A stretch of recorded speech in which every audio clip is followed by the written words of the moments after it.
So I just want to pull different decks and ask the same questions to see if different things come out with different decks, or if the universe is reaffirming the same message.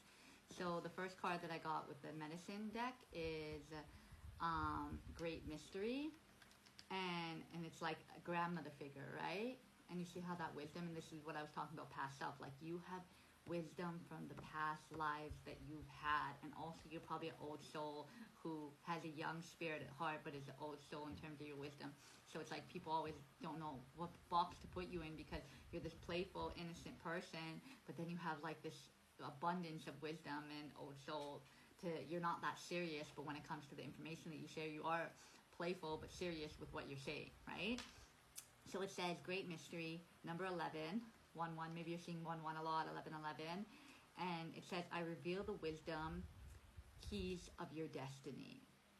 So the universe is saying that, first of all, you are a great mystery. People probably put you in a box of being mysterious, not really knowing, like you're different from everyone else, right? You're different from 95% of the population that fits into the matrix, fits into this box, cookie cutter personality, but you're like this mystery. Like, why do you think the way you do? Where does your thoughts come from? Why do you act the way you do? And you're like this mystery to people, where it's like you could be an open book, but you're still mysterious to people. There's something about you that makes you mysterious.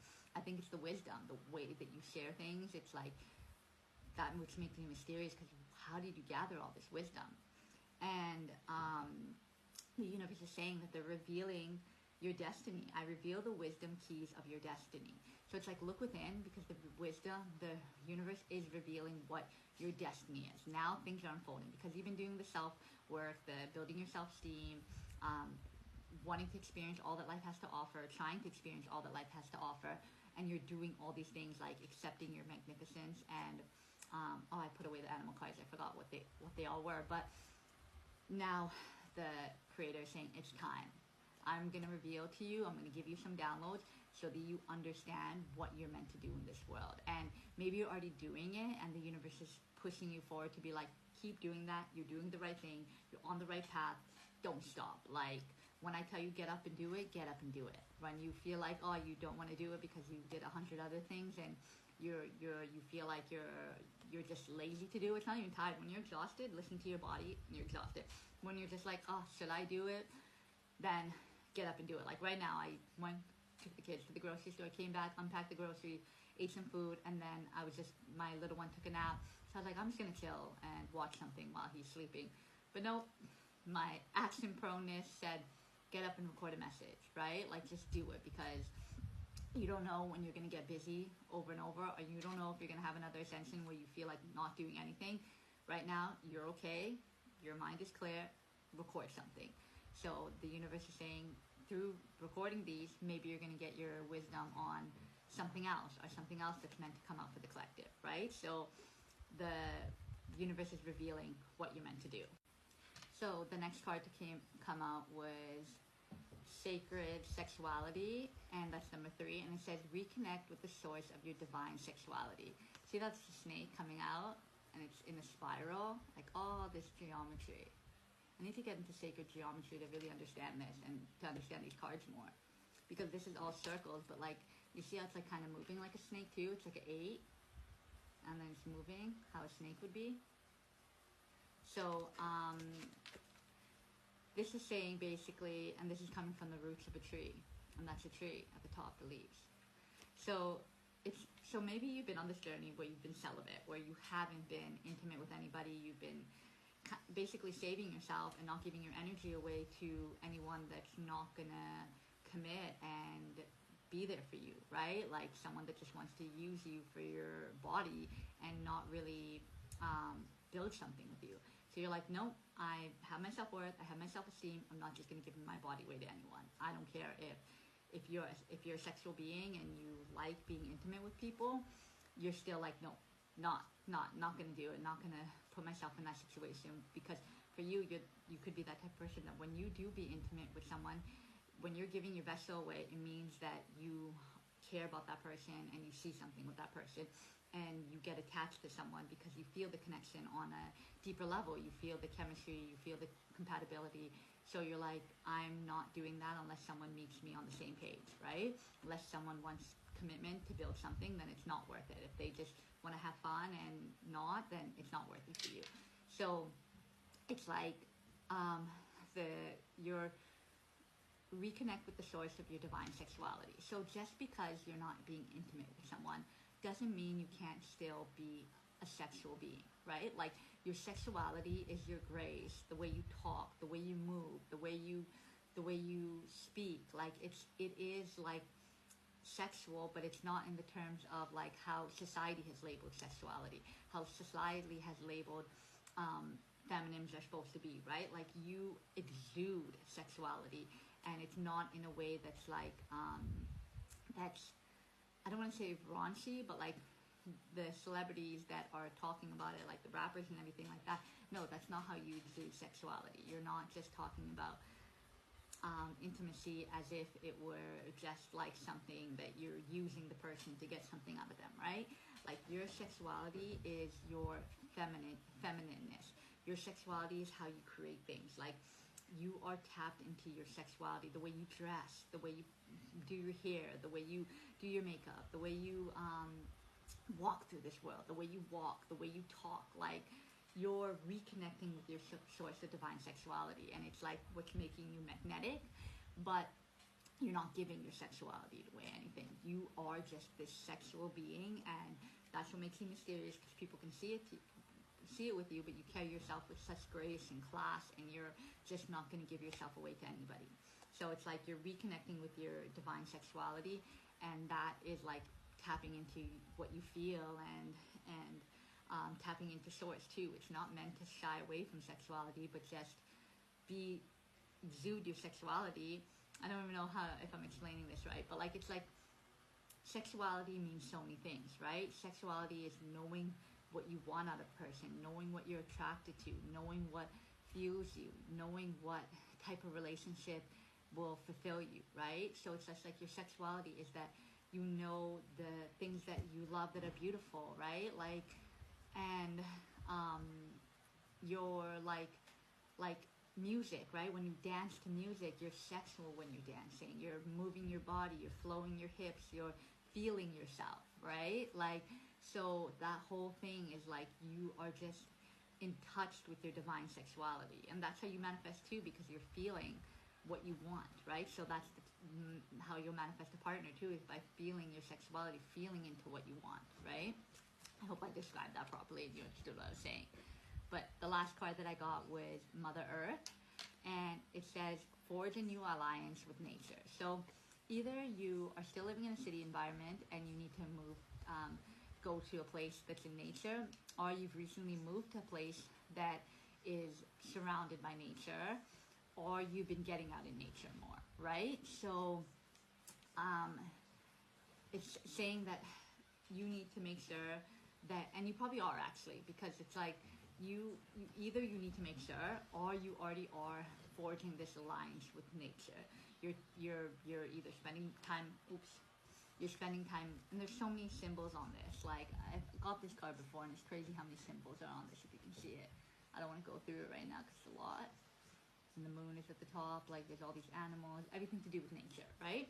So you're probably at this point where you're really tapping into nature, and like maybe you've had this decision where you've been indecisive of whether to stay or go back to what's familiar, and what's familiar could be in the city environment.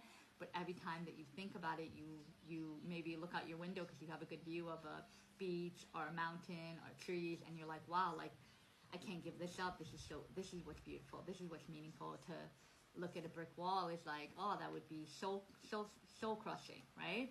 So it's like, just make sure that you're forging more of alliance with nature, like hug a tree, like just, I think you're already doing it though, because like I'm not hearing that this is what you need to do, but you're forging alliance with nature. Like it's becoming something that's second nature for you. So every time you go outside, take off your slippers, shoes, and you walk in the grass, right? You go down to the beach and you get your hand in the sand. You go into a pool and you jump in the pool and you're in the water. You are going to maybe a farmer's market and you're picking fruits, or maybe the grocery store, you're really selective of what you pick, and you're getting a lot of fruits and vegetables and greens and everything made by nature into your body, into this vessel, right? So all areas you're forging alliance with nature. You're spending time in the sun and you're meditating and you're reflecting and you're forging alliance with nature. So you are doing this thing because you are in tune with Mother Earth. You're a divine feminine. Everything's about your divine sexuality, Mother Earth, and your great mystery, right? So it's like you are, you are this, you are in tune with Mother Earth. You are Mother Earth because you probably possess the qualities of nurturing, being grounded, compassion, and then what I was saying about like having self-worth, self-esteem, like that's all being part of Mother Earth and respecting yourself, respecting your vessel, and not giving it away to anybody. So it's like you are being one with nature, with Mother Earth, the thing that fuels you. So it's like beautiful. It's a beautiful relationship that you're creating with Mother Earth, and you're leaning into her and asking her questions and asking her for power, just like the divine. You're asking the divine for power. You're asking the divine for things. You're relying on both of them to fuel you, because Mother Earth is in this 3D world fueling your body, and then Mother Nature, and then the divine, the consciousness, is fueling your mind. So you're using both to make you feel fulfilled and good. So the universe sees that you have this unconditional love for yourself and others. So I remind you of the magic of love. You are blessed. So you are probably practicing gratitude consistently. You've probably been practicing gratitude, and you may have moments where you feel sorry for yourself, or you feel like, oh my God, this is too overwhelming. But at the end of the day, you always come back to a place of unconditional love and believing yourself and not giving up. That's the whole point, is that you're not giving up. So you have unconditional love for your pets, for your kids, for family members who are there for you. Like, the thing is, it's like you have unconditional love for everyone. You accept them now for whoever they are, but you don't allow them to interfere with your energy. Now you feel how powerful that your energy is, that you have unconditional love for them, but it doesn't mean that you allow them to interfere with your energy. So if they're bringing you down and they're doing things and sending you stuff or saying things to you that is making you feel overwhelmed and making you feel anxious and just making you feel off, you don't allow that energy in anymore. You don't allow them to take advantage of your kindness, to pour their miseries onto you, to complain to you. Like, you just don't allow it anymore, because it drains you so much, and you're just like, no, I'm not allowing that in, right? So so you have unconditional love for yourself, and you're realizing that you're blessed, that you're grateful for the situation that you're in right now. Yes, sometimes it feels stressful, sometimes you feel overwhelmed, but overall you're blessed. You're blessed to be able to walk, you're blessed to be able to hear, you're blessed to be able to see, have a hot shower, be in nature if you are, have your own routine. Like, you are blessed in so many ways, and other people have it so much harder. And so you are realizing that, like, you're loving the universe and yourself to be like, thank you so much for putting me in this position where those are not the problems and struggles that I have to deal with. So it's like you have unconditional love for yourself to put up boundaries towards people who don't respect you, who don't care about you, who don't have love for you. And you're like, no, I'm not tolerating or accepting that energy into my life, right? People who just want to use you, and people who just want to put their burdens on you but are not really there for you, right? So you're like, okay, I have unconditional love for myself to not allow that in. However, you also have unconditional love for people, to be like, people want to go on their own path, and they go on their own path. If they don't want to stay in your life, then that's okay too. You still have unconditional love for them, and you release them, right? Like what I was saying in the animal cards. So your unconditional love is just you putting boundaries and accepting yourself and valuing yourself and valuing the universe and the situations that he's put you in and the lessons that you've learned, and also having unconditional love to not allow people in your life who are going to drain you, right? So and you don't hate those people. You don't have resentment or hate towards those people. You just release them with love and hope that they are okay and they find love and they find their community that serves them, right? So, hold on. And then the next one that came on is the bison totem. Look how beautiful that is. Huge. Those horns. So it says, life is showering you with abundance. So your abundance is coming in. It's like your abundance that you've been manifesting, but also right now, and this is what I was saying about like you are blessed, right? It's after that that you're realizing